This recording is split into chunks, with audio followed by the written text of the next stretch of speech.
Hello and welcome to TFT North American Regional Finals and World Qualifiers. Final Day 3, Game 1. Not quite the best performer in the tournament, but overall the best performer of set 8 in general. All of Monster's attack, he's just been dominating. His tournament placements before this, 6th, 1st, 10th, and 5th, not placing under 10th in any tournament of this set out of such a stacked field, and he's done it yet again. No matter what, Setsuko is already top 10 the whole set. Has anyone else ever done that? I don't actually. Maybe Robin Song's set 5 has come close, but that's the only person I can think of with the dominance, right? Yeah, Setsuko is just absolutely blowing everyone away. People would expect to see Setsuko here on day 3 of the regional finals, but they would also have expected a lot of other players to get here as well. But no, Setsuko is the favorite. That does remain. Yeah, he is still standing here on the final day, and I think he is ready. He tweeted this morning that he is qualifying for Worlds, and I believe him, honestly. I look at him, and I believe him. I think that this is a player who has impressed me so much this set. He's impressed me over the course of many sets, along with pretty much everybody else in the TFT community. I know he has a lot of support, a lot of people rooting for him as the hope at the championship for us if he is to make it. It's not to take away from anyone else, but he's just been doing so well for so long in so many different situations that you can't not have faith in this player. And let's take a look at this 2-2-2 augment pick. Crowan, rock solid available. It's a different line. We've seen it do really well. Burning Spirit does seem like the very safe option that a lot of players have been picking up, though. Yeah, Small Game Hunter goes into that Gen Renegades, which is one of our most popular comps. You know, it was in that top 3, but Burning Spirit can fit super nicely into the Oxlingers, another top 3 composition. So Setsuko has to be, you know, kind of, I think, deciding with the items that he has, and it's going to be a rod and then glove and vest, which doesn't really lean AD. Hence the pickup on the Burning Spirit. Annie has 3 Gadgeting to play. Even though this isn't going to be a win streak opener, it's still okay because Setsuko is very, very comfortable lose streaking. He does it so often, and he's able to convert these into first places, so he's very much in his comfort zone. Yeah, I mean, he's been absolutely insane just at streaking in general. 83% of the time he is on a streak, but he has especially been good at being able to streak to 2-7.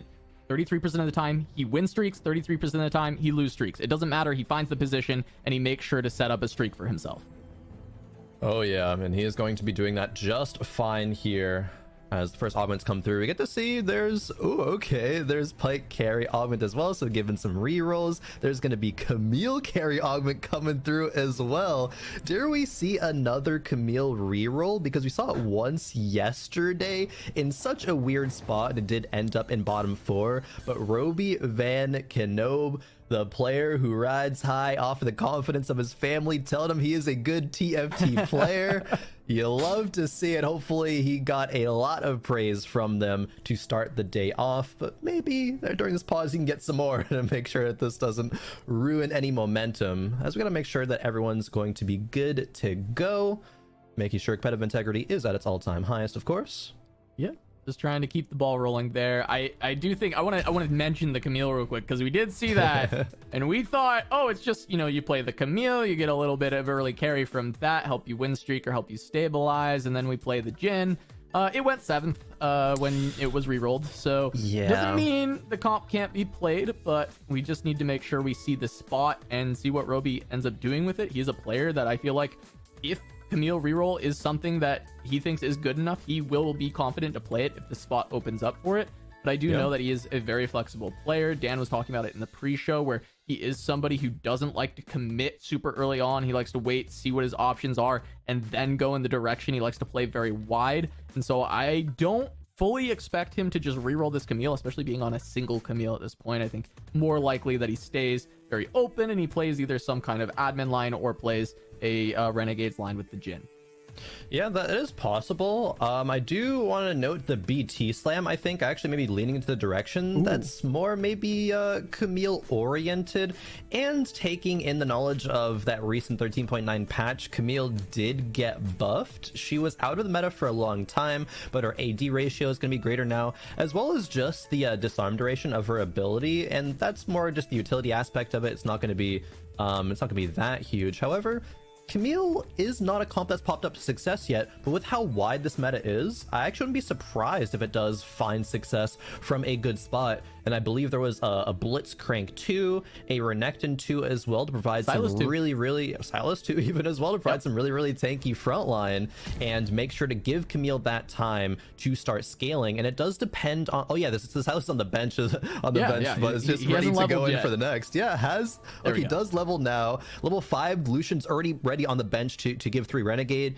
This is a good spot for Roby. The tier is not going to make great use, however, but I'm going to say it. I think this is going to be a commit to a Camille reroll, and I think from the spot it can do very well. It does depend on the admin, so we don't actually know that yet. If he did get a good AD admin, this Camille can definitely pop off. He did.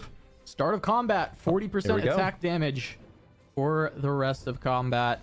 That is going to be nice for that Camille. So yeah, it certainly could be a Camille spot here. Also important to note that if he looks around the lobby and he sees a lot of carry augments for these 2 costs that people actually may play to reroll, it does open up for him to make it easier for him to hit the Camille. And right here we see time and a half. A lot of times you do want to go to a 3-star Sivir when you play time and a half. We see a rising spell force for Kindle Gem as well. There's a couple carry augments around that could lead to more people rerolling these 2 costs. And that opens up Roby uncontested, but also having people taking 2 costs out of the pool. Oh yeah, definitely. The Sivir time and a half, starting with a sword for replay. Only has 2 components though, so it's going to have a lot of gold. Can sell to 20 here, but there's a lot of valuable pairs. The Pantheon pair for the Infinite team, Wukong pair less valuable, but the Morgana is actually really good and can still slot into this Infinite team kind of line. But that is yet another grand challenge Fiora that we're seeing. I think I noticed that around the same time there. We saw one from Mismatch Socks earlier in the event, or just Socks now, I think, not actually mismatched anymore. He is now matching, but did not really pilot it to success. Unfortunately, it was carrying things like a Rage Blade and a Shiv, but was never actually tier 3'd, and that's when Grand Challenge Fiora can actually have a lot of value. Yeah, I mean, the unit was being used as an item carrier for Twisted Fate. I'm curious if Malala will take the same route, or if he will just go directly for a Fiora line with that reroll. And we see the items in his inventory. Malala does have like a Ginsu's Rage Blade, or he can potentially just look for a different bow item and lean towards that Twisted Fate direction. So it's certainly open. The thing I'm interested in though is Jukyu's picked up a spat, so I'm wondering where that's going to go, what emblem is going to be created with that. Could be Renegade, because GQ did pick up Your Cut Pike, which is going to lead into the Riftwalker Jhin very nicely. And there was some lobby wins yesterday by 5 Renegade Jhin Viego styles of boards, and Viego being itemized like Aniko talked about during the kind of middle segment yesterday, I think has a lot more potential, and people are really starting to explore that a lot, and it's really good. All right, taking a look here at Malala, he had that anvil option. There was the chance to try and slam a Shiv in that spot, but instead he goes for more defensive items here. He's going to slam that Titan's Resolve as well as the Ionic Spark. So it's going to be the Magic Shred in that way, slamming to make this Fiora a bit stronger as he goes up against Roby, who has such a powerful board at this stage. Even though it is just Camille 1, he has so many 2-stars. He actually found a 2-starred Yasuo. Where did that come from? It took me a minute, because I was like, yeah, he had 3 2-stars already, but now there's a Yasuo on the board, and Roby looking very strong to keep this win streak throughout stage 2. As we take a look at Ripple, this is another one of the Pike Your Cuts. Jukyu also taking this. Do expect this just to lead towards that Jhin line. Yeah, so this is a really small thing, but I actually really like this slam of the Protector's Vow onto the Pike, because Pike does benefit from tanky items as well, being able to get multiple casts off, stunning the backline, especially in the mid game, just a lot of value. But especially with your cut, getting more casts means more rerolls, so Ripple's going to be able to benefit from that if Pike can secure 2 casts, because 2 autos, boom, he ults, stuns everything. Doesn't have a lot going in the damage department, however. There's, Kale Vayne is okay for the duelist scaling up, but yeah, Pike didn't get a second ultimate, and there's only a sword on the Kale. Going to lose this round, it looks like. It's so but close, no one kill more on auto. Murado. Yeah, it does lose. I was so sure of that. Obviously calc the numbers in my head beforehand, but no, that was actually insanely close. Oh boy, I mean, that was very tough. But hey, guess what, Krun? Look who has gotten a full loss streak into 2-7. Wow, it's who's Setsuko, surprised? once again. Absolutely no one. And 0 people are surprised about this. And look who's trying to lose streak with him. It's Kindle Gem. Didn't quite get the full loss, but is also on the lose streak. He is another player who has tried to land that. But now we do have Setsuko starting in the Gadgettine line. This could easily be pivoted out of at any point. He's not committed whatsoever to this.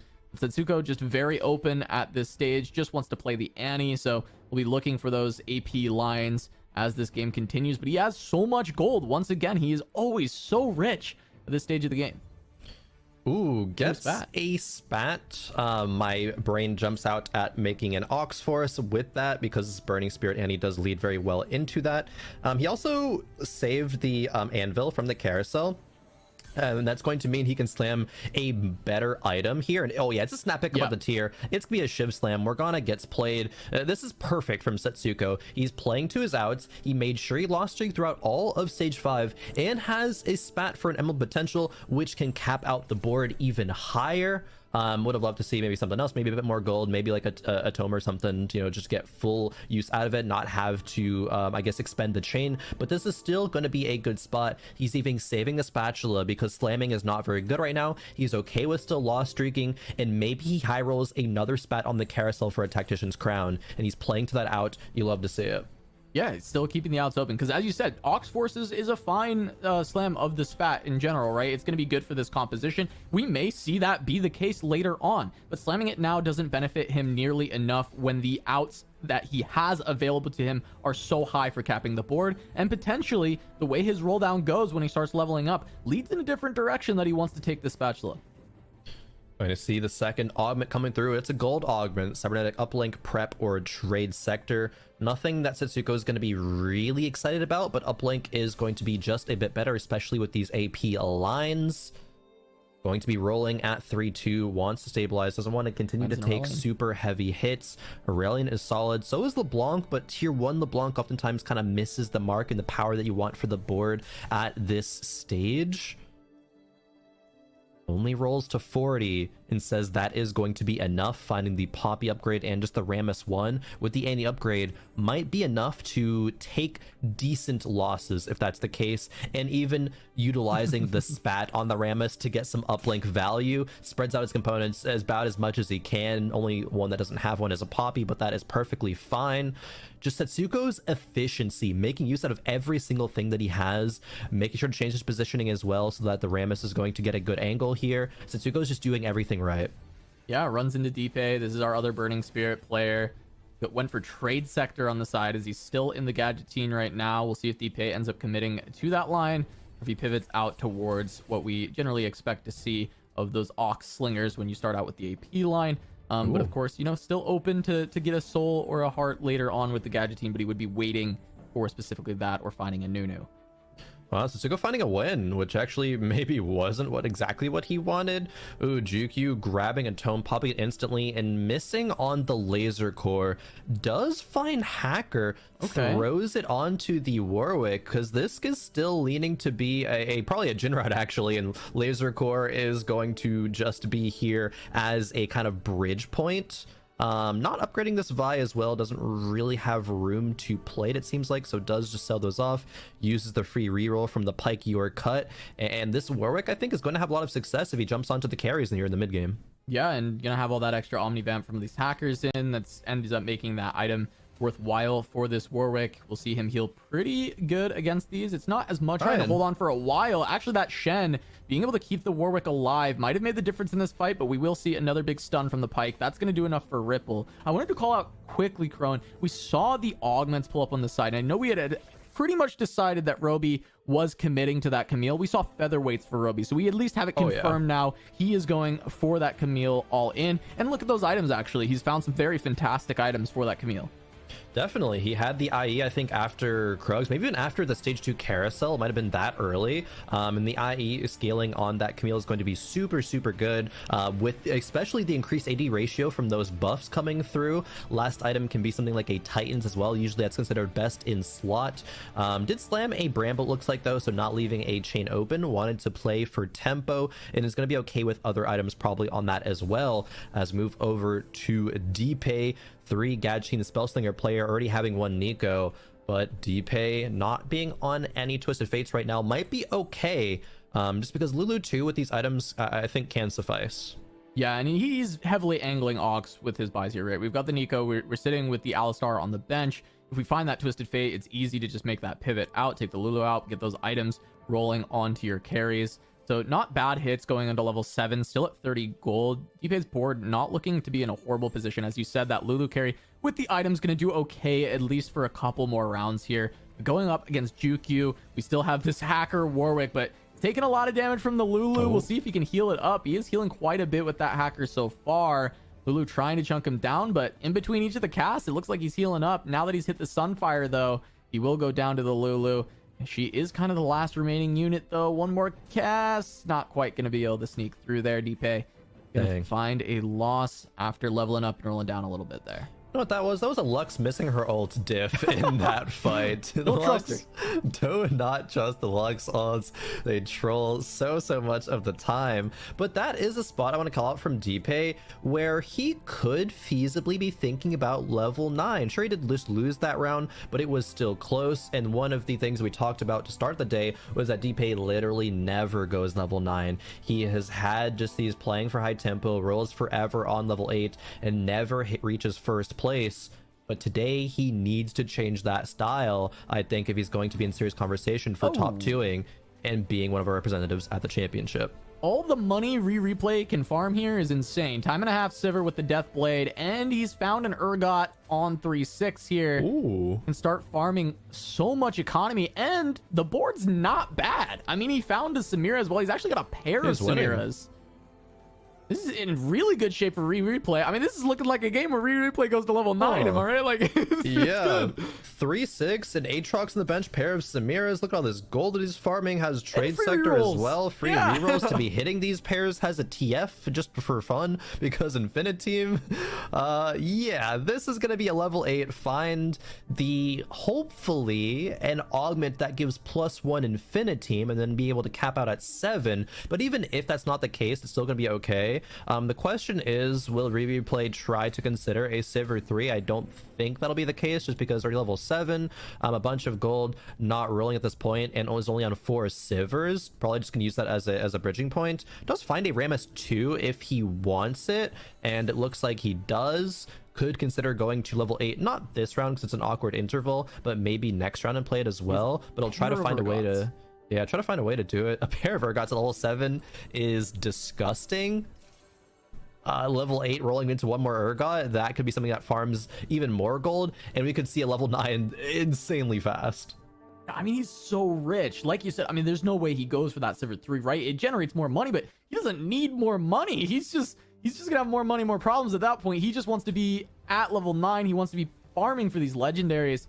I mean, we can see this augment if he ends up getting that Infiniteam option, but I don't even think he needs it. He can go to a full legendary board pivot out of this. That's true. As he gets to that late game, he doesn't even have to play Sivir anymore with the potential cap that he has, with just the amount of money that he has in his economy.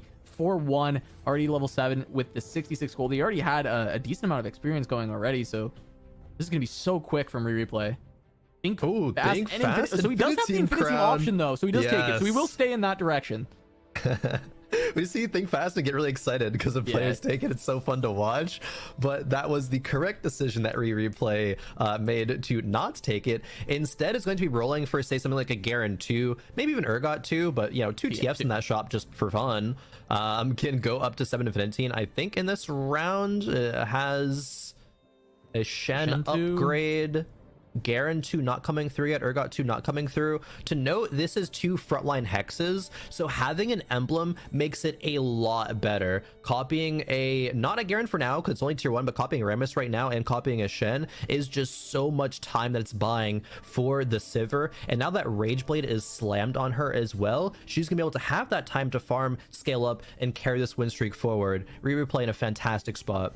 Yeah, this is great. The Warwick gonna hack her in the backline, but since it's Warwick 1, I actually don't think he's gonna have the power to take this out. He has a lot of backline access, but with such a tanky front line, the Sivir having that Morgana to buffer a little bit, you should be able to get through. Warwick takes her down, but this front line is still insane. I mean, look at these 2 Rammuses going nuts. I don't know. Warwick might be able to get through. There's no healing reduction, so the hacker is actually gonna go crazy for him. As these Rammuses finish up the backline, it's just gonna be Warwick versus the world, and I think overtime is gonna be too much for this unit. We'll see the stun comes through. Overtime hits when the Rammus is cast. Don't even need that because TF is still alive.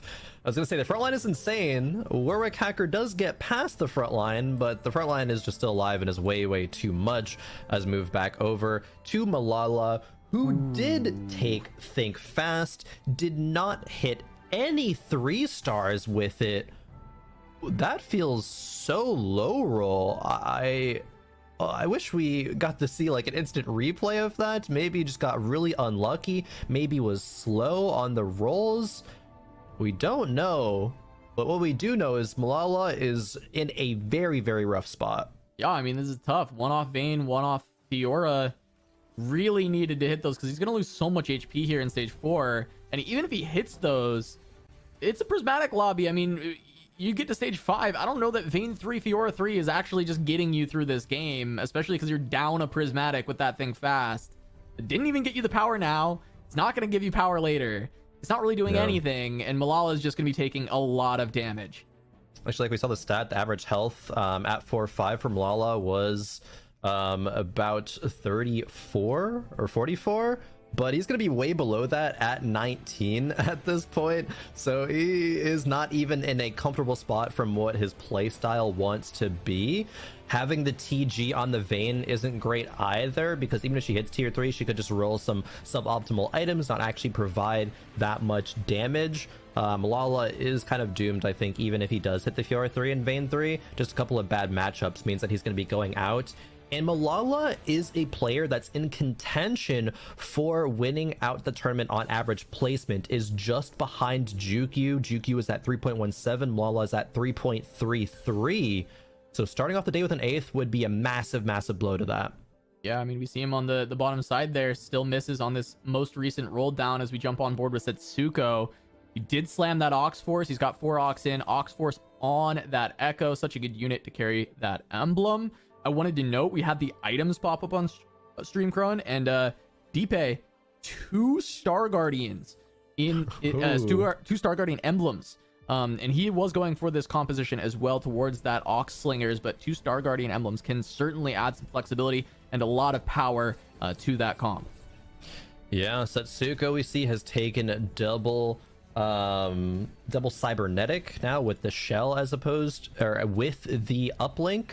Going to be a lot more stats, especially because he does so good at spreading out these items. It's not quite enough. The TF was sitting in front of the Samira, and his front line was not able to survive long enough.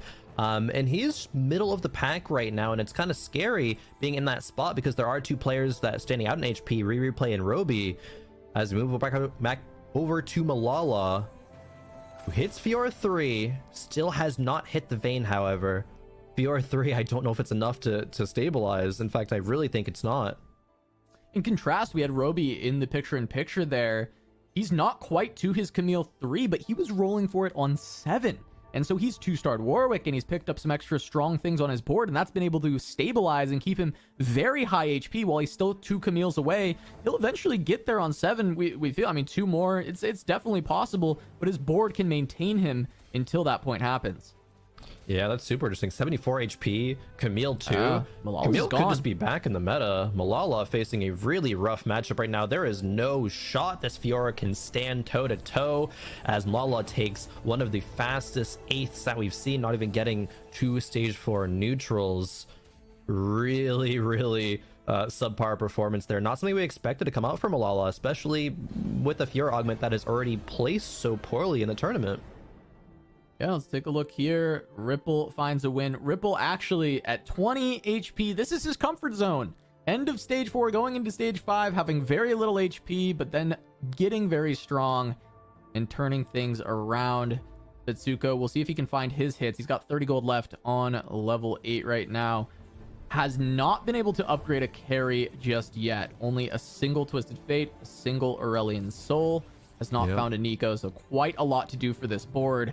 He's on quite low HP as well at 32.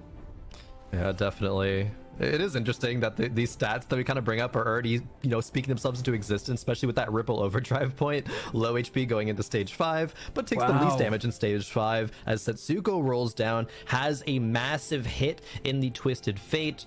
Jin, just kind of for fun option, is not actually really going to play that.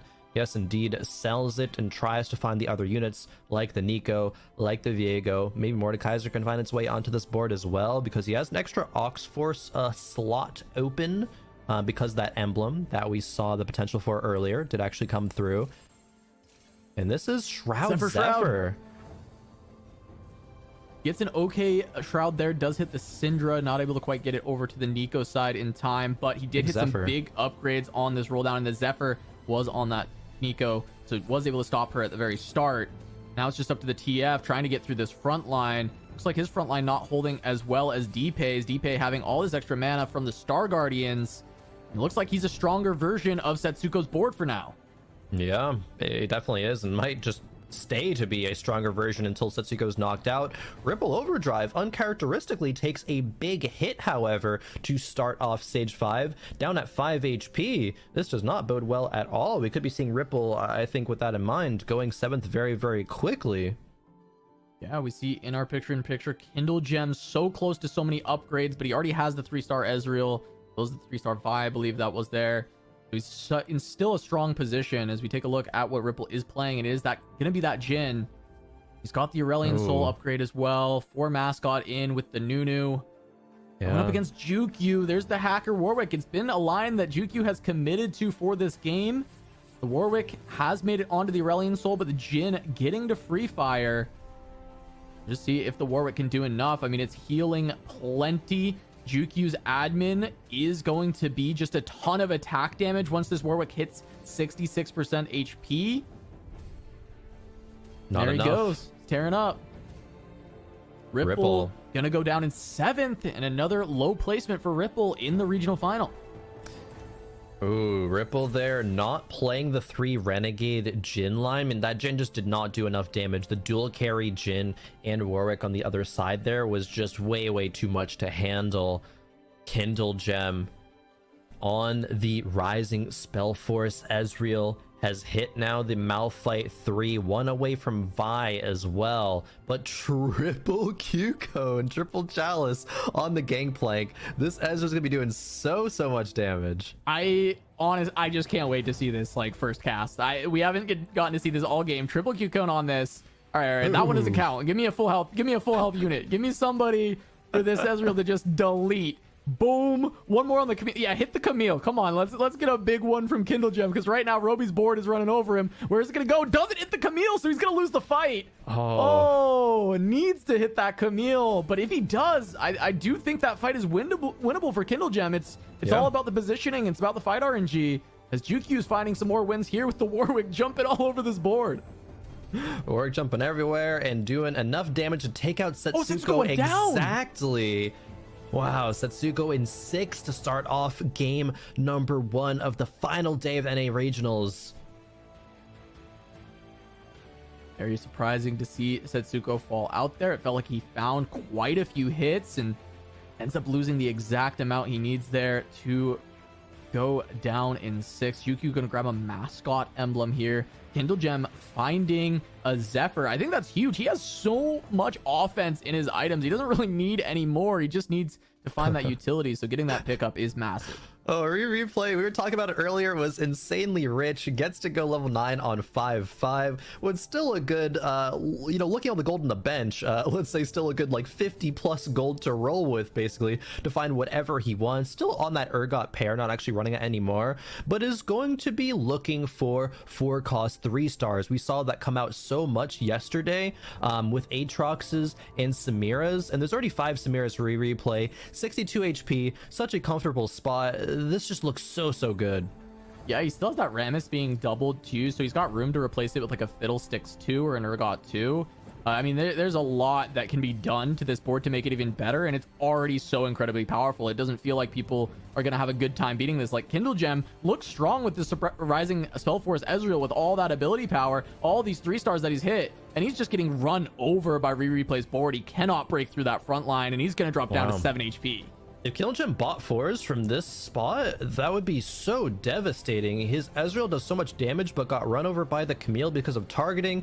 Just unfortunately runs into Replay, who's high rolling this game. There's really just no other way around it. So if Kindle Gem has one more bad matchup, that's just a bot 4. Look over, we see, getting to reuse the Zephyr. Good remover. But there's not that many units to place it on. Really bad roll on the Thieves Gloves. His Malphite is just not going to be tanky whatsoever. DPS Malphite in this next fight. Yeah, DPS Malphite, and even on the Vi, at least there's some, healing there. The Bloodthirster going to help out with the HP, but still not the items you really want. And as you said, the Zephyr, that's such a big thing to point out. He has to find a spot where the Kaisa or the Lee Sin can Zephyr a good target. Was he able to find something good enough? He's just not going to place it, I think. He's going to hope he just wins the round because he wouldn't have hit a good one. Yeah, he feels like he wins this round anyway. He's playing against a Ghost.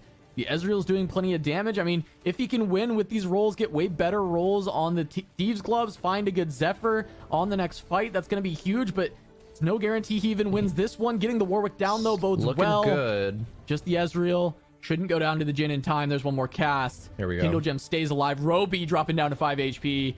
And Jukyu, the hacker Warwick, still popping off. He beat Replay? Are you kidding me? Oh, wait a minute. I mean, I guess, what do you mean? a lot of players, we actually saw this earlier in the tournament as well. Players are just not used to positioning against Hacker anymore, it feels like. It's like brain off. Oh, my carries are just going to be in the back line. Oh, Warwick's on my face. I guess that sucks, right? And he's finding somebody wins off the back of that. Kindle Gem actually as well did a great job recognizing the positioning. Actually was the one player to the inverse of that position against the hacker Warwick and was rewarded with that. It was a ghost round though, so might have lost if it wasn't a ghost, but gets to save that Zephyr and gets to live another round as we go into stage 6 and maybe find a top 4 off the back of that, as Roby, now 2 losses in a row, is really feeling the pressure. Yeah, gonna pick up an Edge of Night or potentially that Warwick there, get another good item, have that secondary carry. Is a brawler on the Camille to just give even more HP. All that defense that this character does get gonna scale so well off that HP. Yeah, for admin, I didn't see any AD there. Attack speed was the second best thing it looked like from that quick glance, so he's not actually going to be playing the for admin at all. Needs to land a big a big Shroud, and have Camille be on the right side, but she's not. Shroud's gonna miss. Camille is far away from this Ezreal. We'll see if it can wrap there. The Zephyr gonna be nice from the side of Kindle Gem, getting the Warwick, slowing the secondary carry. Ezreal's on the Camille. Ezreal's gonna be able to take out the Camille, and that should be able to win the fight for Kindle Gem. Kindle Gem gonna hold on for a top 4. He's done it. He takes out Roby here. Wait, there is the stop from that Edge of Night. Not able to do it though, and Roby gonna go down. Kindle Gem hangs on. Jukyu gonna win against the Ghost and hold on to this win streak. Wow, Kindle Gem being able to hold on to that Zephyr was big in that round, and the positioning as well on the opposite side of the Camille. She de-aggroed because the Malphite rolled into an Edge of Night, so walked to the back line, took out the MF, walked back, but one more Samira for replay.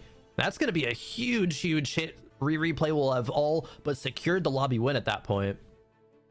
You've seen so many 3-star Samiras and 3-star Aatroxes in this tournament so far. I guess 2 of the least sought after 4 costs. seem to find that win condition so frequently we have found. But a great Zephyr from Kindle Gem. This is how he's going to have to win this. Able to stop that Samira from damage early. The Ezreal ramping up with that Rising Spell Force, trying to punch through. Looks like a good spot for Kindle Gem. Not able to take down the Samira just yet, though, and the Ezreal rips through everything. The ultimate Ezreal, that is. Kindle Gem going to go down. Not able to take out Replay as Jukyu finally losing a fight, but he lives with 1 HP as he tries to hold on to make this a top 2 instead of a top 3. Big hit to Jukyu, but still survives. Replay has rolled a ton of gold.